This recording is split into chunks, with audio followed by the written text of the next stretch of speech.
J'ai accepté la présidence du conseil de surveillance d'IPMED et par intérim donc, de MCC pour plusieurs raisons.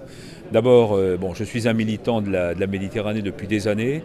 Je pense en effet que dans un monde qui est de plus en plus multipolaire, la régionalisation, donc autrement dit un sous-ensemble mondial Europe, Méditerranée et une partie de l'Afrique, notamment de l'Afrique de l'Ouest, me paraît être un de ces sous-ensembles cohérents à l'échelle mondiale. Alors évidemment, plus particulièrement dans un domaine que je connais un peu mieux, qui est celui de l'agriculture et de l'alimentation. Et là aussi pour plusieurs raisons. D'abord parce que vous le savez, la démographie au sud est importante, les ressources naturelles, l'accès à l'eau, l'accès aux terres arables est quand même plus rare qu'ailleurs, donc il y a besoin de complémentarité entre nous. La deuxième raison qui m'a fait accepter cette présidence, c'est que je considère qu'aujourd'hui, les entreprises doivent être des moteurs de ce rapprochement, en particulier à travers ce concept de colocalisation, faire en sorte que nous sortions d'une vision peut-être uniquement basée sur des échanges au sens commercial du terme, pour co-construire, pour avoir des projets en commun, identifier de vrais partenariats, pas simplement d'ailleurs sur le plan capitalistique, mais également sur le plan des transferts de technologies, sur la formation des hommes et des femmes, mais aussi sur le développement. Et cette région me paraît aujourd'hui être un des pôles de développement en devenir. Donc c'est une des raisons qui aujourd'hui qui nous motive de plus en plus. J'ajouterai peut-être deux éléments. Un qui concerne la complémentarité entre la sphère politique et la sphère des entreprises, la sphère économique. Les politiques, que ce soit d'ailleurs les États, les gouvernements, les collectivités territoriales, ont un rôle évidemment à jouer. Je dis un rôle évidemment à jouer parce qu'il y a beaucoup de questions aujourd'hui qui sont posées, par exemple sur les normes, qu'elles soient juridiques, qu'elles soient fiscales, sociales, sur un certain nombre de réglementations. Et ça, c'est bien le rôle des politiques d'y répondre, en tout cas d'y apporter des réponses pertinentes. Les entreprises, elles sont là pour identifier des pôles de développement, pour justement consolider leurs propres activités. J'ajoute d'ailleurs que dans ce domaine-là, sortons d'un regard nord-sud, interrogeons-nous aussi sur les opportunités pour des entreprises du Sud de capter aussi des marchés au nord, des marchés et des investissements. Tout ça doit être vu évidemment de manière beaucoup plus collégiale que ça n'est aujourd'hui.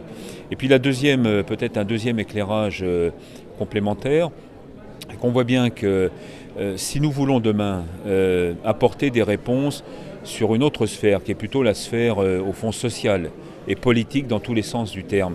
Je prends l'exemple de la France. Vous savez qu'on a des débats aujourd'hui parfois difficiles sur la question de l'immigration, mais aussi sur la question de l'emploi, sur la question de l'investissement, de l'innovation.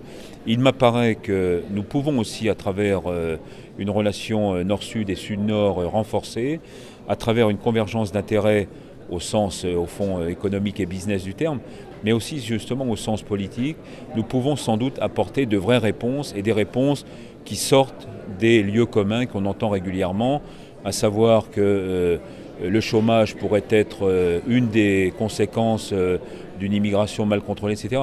Je crois qu'au contraire, nous avons mieux à faire et à encourager justement des initiatives qui vont permettre derrière de capter de la valeur ajoutée, de créer de la richesse, bien sûr dans les villes mais aussi dans les territoires ruraux, fixer des populations qui vont trouver justement professionnellement des perspectives de carrière, enfin bref, avoir cette capacité à redonner du sens à l'action politique à travers justement des investissements qui sont beaucoup plus du ressort et du rôle de l'entreprise en tant que telle. Le MCC, c'est une forme assez originale qui permet aux entreprises justement de s'exprimer de manière, sinon unique comme je l'ai dit, mais collégiale, c'est-à-dire porter la voix des entreprises vers justement des responsables politiques. Et ça doit être fait à la fois de manière coordonnée, de manière structurée. Je vais prendre deux, trois exemples. On sait aujourd'hui que la question des visas, par exemple, est une question importante. Elle concerne pas simplement de la mobilité des personnes au sens un peu traditionnel. Lorsqu'une entreprise du Sud en particulier, veut s'implanter au Nord, lorsqu'elle veut envoyer des collaborateurs, à l'inverse, lorsqu'une entreprise du Nord veut s'implanter ou trouver des partenariats au Sud, on a besoin de cette fluidité et on a besoin surtout de sortir d'un certain nombre de carcans administratifs. Je prends un second exemple. Les normes bancaires, les normes fiscales, les normes juridiques, dans un domaine là aussi que je connais un peu mieux, les normes sanitaires, les normes alimentaires, tout ça aujourd'hui doit être porté de manière enfin j'allais dire la plus organisée, la plus structurée possible. Et le rôle de l'EMCC, c'est aussi de rassembler à travers des individualités, des entreprises qui ont des besoins particuliers, de rassembler tout ça et à partir de là, de retraiter ces questions sous forme de grandes thématiques qui ensuite peuvent être portées au bon niveau, que ce soit d'ailleurs auprès des chefs d'État pour ce qui relève de leurs compétences, que ce soit auprès des diplomates, auprès des acteurs